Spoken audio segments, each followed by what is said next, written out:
السلام عليكم ورحمة الله وبركاته. أحبتي في الله، معاكم أختكم في الله مامة عمر وكريم. النهاردة بقى جاية لكم بالوصفة السرية أو بالخلطة السرية بتاعة المحشي. جاية أعمل معاكم خلطة المحشي النهاردة وأوريكم بقى الطعامة والجمال والريحة والحلاوة والعظمة اللي احنا عاملينها دي. حاجة كده هتخلي الجيران تتلم عليكي لما تعملي بقى المحشي وتيجي تسويه، كله هيجري عليكي ويقولك ادينا طبق. ان شاء الله هوريكم انا عملت الخلطه بتاعتي دي ازاي. فيلا بينا يلا بينا. وعلشان نعمل بقى خلطة المحشي بتاعتنا الرهيبة الجميلة اللي هتعملي بيها حبة محشي زي العسل، تعالوا يلا بقى اقول لكم هنعمل ايه. انا جبت بصلتين كبار، خرطتهم او فرمتهم بالشكل اللي حضراتكم شايفينه ده. انا فرمتهم بالشكل دوت يا جماعة، وحطيت حبة زيت حلوين كده. ما تبخليش في الزيت يا جماعة، انا بحب الزيت بصراحة احطه كتير في قلب الخلطة بتاعة المحشي. تمام. انا حطيت بقى كده، هسيب لما البصله بتاعتي تدبل، هخليها تدبل. هكون محضره بقى الخضره بتاعتي. انا ما بحطش في المحشي غير كزبره وشبت. كزبره وشبت يا جماعه، ادي الشبت وادي الكزبره. انا ما بحطش غيرهم في الخضره بتاعه المحشي. بالنسبه لي كزبره وشبت، ما بحطش غير الاتنين دول. اكتر من كده ما بحطش. يعني البقدونس لا ما بحبوش بصراحه، هو ما بيدينيش طعم وانا ما بحبش طعمه في الخلطه بتاعه المحشي. وطبعا معايا بقى قوطه بقى، كتري القوطه بقى على قد ما تقدري. يعني القوطه دي حطيها على قد ما تقدري. انا معايا حوالي 2 كيلو الا ربع كيلو ونص قوطه في الرينج دوت. تمام.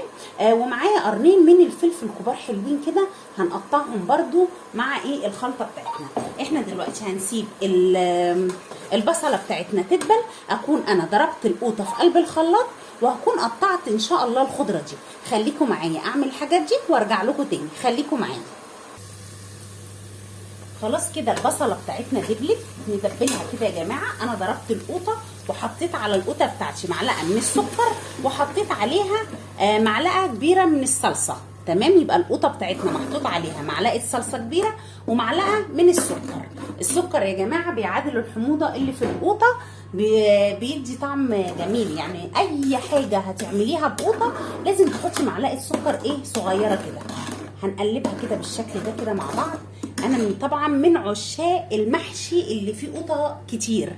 المحشي اللي بلاقيه ابيض ده يعني ما بحبوش نهائي. تمام. هنحط بقى البهارات بتاعتنا علشان كده بقى تخلي الناس تحب المحشي بتاعك. هنحط الملح طبعا دوت جزافي كده، كل واحد بيحط عارف الملح بتاعه عامل ازاي. انا معلقه صغيره يا جماعه. وهحط كمان، حطيت الملح، واحط ورقتين من اللورة.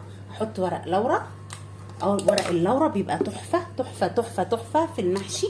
واحط بقى كده معلقه فلفل اسمر صغيره، معلقه كده صغنونه كده، حبه كده. كله بيتحط جزافي كده يا جماعه، يعني بتحطي حبه كده انت شايفه. تمام. واحط برضو معلقه من البهارات، ال7 بهارات يا جماعه. الحاجات دي بتدي طعم روعه روعه للمحشي. تمام. وهنحط كمون. يبقى احنا حطينا ملح وفلفل اسمر، بهارات، كمون. دول بس اللي بيتحطوا على المحشي، على خلطة المحشي. محدش بقى يحط حاجات تانية، بيغير طعم المحشي تماما، بيغير تماما، بيبقى مختلف. ولو عايزه تحطي معلقه من الكزبره الناشفه زي ما انا هحط كده، حطي برده الكزبره الناشفه، بتدي طعم لذيذ، ما بتخلوش يبقى مختلف، يعني ما بتغيرش من طعمه. تمام. يبقى احنا حطينا ملح، فلفل اسمر، بهارات ال7 بهارات يعني، ومعلقه من الكزبره، وحطينا ورق لورا. بس كده، هي دي كده خلطه المحشي بتاعتنا. هي دي بقى الخلطه بتاعتنا اللي بتخلي المحشي بتاعنا جبار، وريحته وطعمه روعه بجد، بيبقى حلو قوي قوي قوي. هنقلبها بقى كده مع بعض، وهنسيبها بقى لحد ما تتسبك. اكون انا قطعت الخضره بتاعتي، وهقول لكم هنعمل تاني. خليكم معايا. ورجعنا لكم تاني بعد ما خلاص بقى التسبيكه بتاعتنا اتسبكت بالمنظر اللي انتوا شايفينه ده. لازم يا جماعه تشرب الميه بتاعتها كده، والقوطه تتقل كده، ويبقى منظرها بالشكل ده. لما تلاقيها بقى بدات تبقبق كده، يبقى خلاص هي كده اتسبكت وبقت عالي العالي. انا محضره الرز بتاعي. طبعا كميه الرز على حسب المحشي اللي انت هتعمليه. انا عامله كيلو من الرز، يبقى كيلو الرز دوت حطيت عليه ايه؟ حطيت عليه كيلو ونص قوطه ومعلقه كبيره من الصلصه، وحطيت عليه بقى البهارات بتاعتنا، ملح وكمون وفلفل اسمر وبهارات وكزبره وورق لورا، بس كده. وحطينا طبعا معلقه من السكر في ايه؟ في الخلطه بتاعتنا، تمام؟ في قلب القوطه واحنا بنعصرها حطينا معلقه من السكر. هنسيب بقى كده ايه، هنقلبه كده مع بعض. طبعا انتوا بتقولوا ايه ده ماله بقى ميه كده؟ لا خالص، دقيقه هتبصي تلاقيه بقى كله مية مية. ولسه هنحط طبعا ايه؟ الخضره بتاعتنا هتتحط اخر حاجه. اوعي تحطي الخضره على الطماطم، اوعي.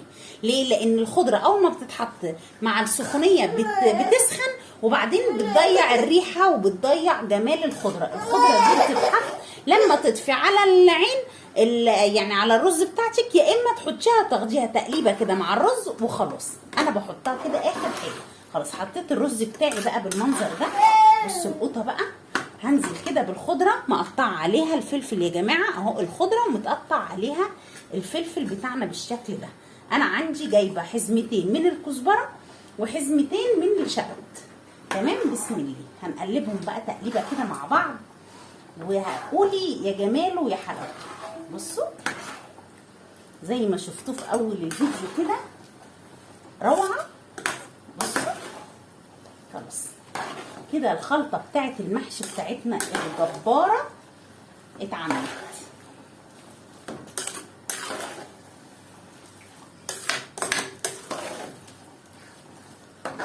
بنقلبه طبعا تقلبتين كده على النار وبعدين بنطفي. احنا طبعا مش هنسوي المحشي، يعني مش هنسوي الرز بتاعنا او الخلطه بتاعتنا، هي بس تقلبتين كده على النار وخلاص. انا كده طفيت عليه كده، خلاص طفيت عليه الايه؟ البوتاجاز بتاعي. خلاص بقى يلا اوريهولكوا بقى شكله عامل ازاي. يلا بينا. وبكده نكون خلصنا الوصفه بتاعتنا. ايه رايكم بقى؟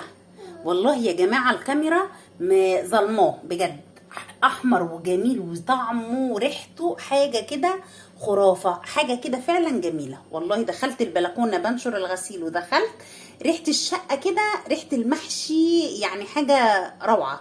ريحه التسبيكه كده كانت جميله جميله جميله. وصفه سهله جدا وطريقه جميله جدا، لو جربتيها مش هتعملي غير الطريقه دي. وزي ما قلت لك اوعي تحطي خضره المحشي الا في الاخر خالص. خضره المحشي دي تتحط بعد ما تطفي على الرز، تبداي تحطي خضره المحشي او تقلبيها تقليبه مع الرز وتطفي النار على طول، عشان تفضل خضره وتفضل ريحتها كده محتفظه بالريحه بتاعتها.